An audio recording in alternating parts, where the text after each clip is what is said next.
Good morning students. आज हम coulomb के नियम के बारे में डिस्कस करेंगे।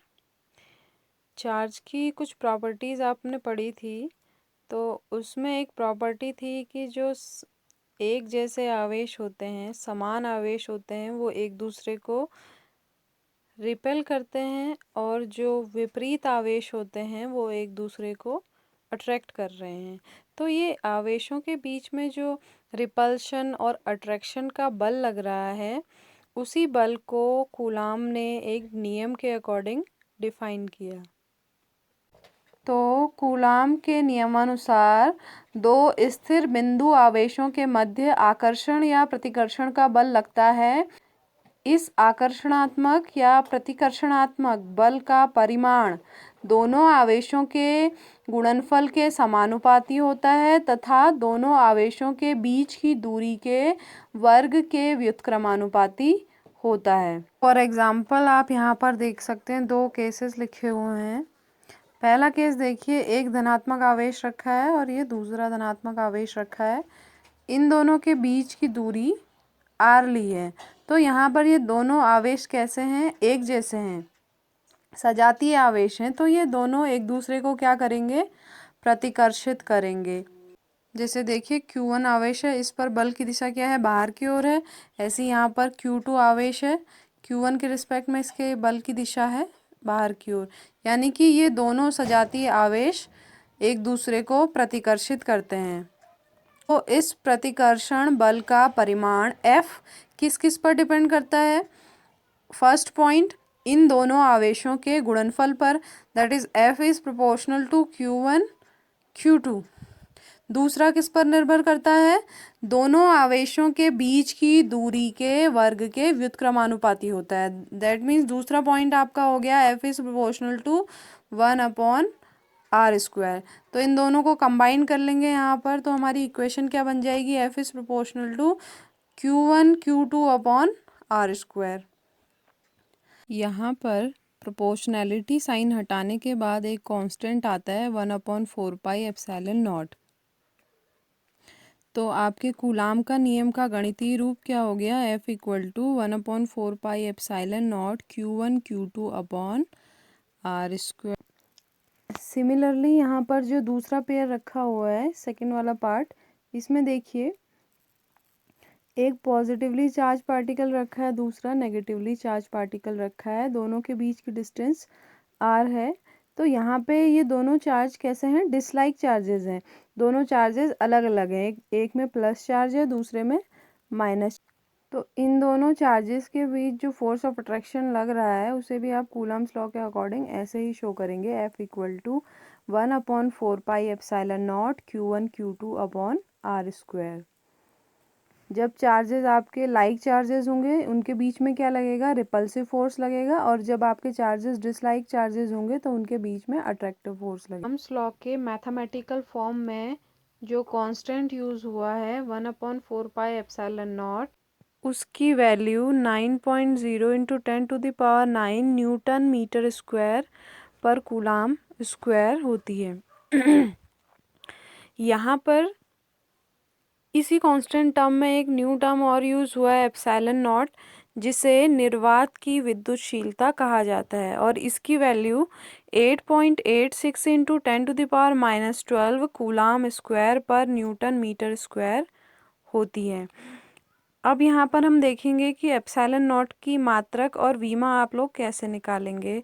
तो सबसे पहले कोई भी फिजिकल क्वांटिटी है, उसकी डायमेंशन निकालने के लिए हमें उसकी यूनिट चाहिए होती है, उसका मात्रक चाहिए होता है।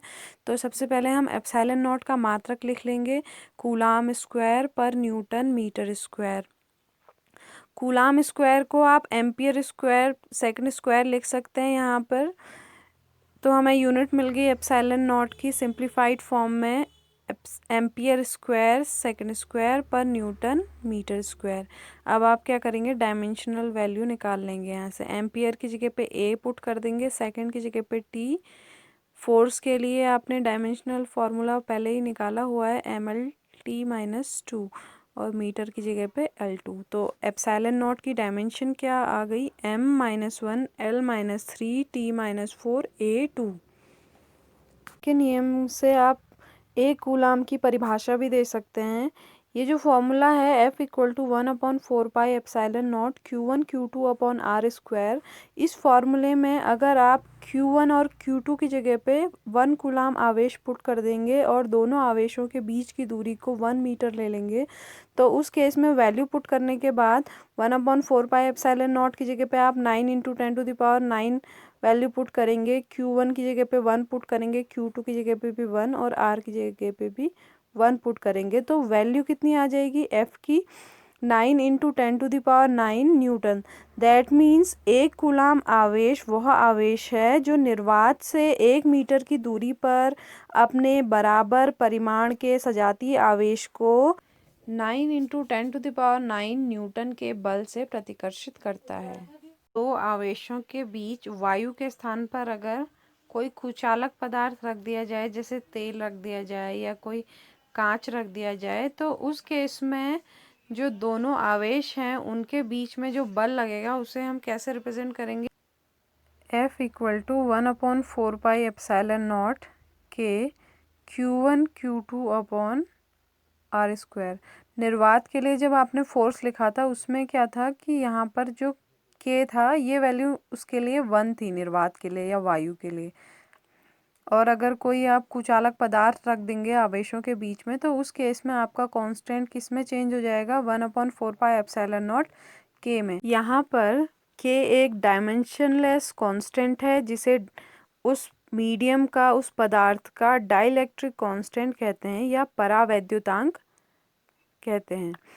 निर्वात के लिए व वायु के लिए डाइलेक्ट्रिक कांस्टेंट की वैल्यू हमेशा 1 होती है और बाकी जितने भी परावैद्युत पदार्थ हैं, जितने भी कुचालक पदार्थ हैं, उन सब के लिए K की वैल्यू 1 से बड़ी होती है और पॉजिटिव होती है। तो समीकरण जो 2 है, इक्वेशन 2 है, उसको हम फिर से ऐसे लिख सकते हैं F इक्वल टू 1/4πε0 K जो लिखा है इसकी जगह पे हम एप्साइलन लिख लेंगे। तो इक्वेशन 2 कैसे रिड्यूस हो जाएगी? F equal to 1/4πε Q1 Q2 upon r square, जहाँ पर एप्साइलन किसकी जगह पे लिखा हुआ है आपने? एप्साइलन नॉट K की जगह पे। तो एप्साइलन को उस माध्यम का विद्युतशीलता कहा जाता है। तो यहाँ से आप K की वैल्यू भी निकाल सकते हैं। K इक्वल टू कितना हो जाएगा?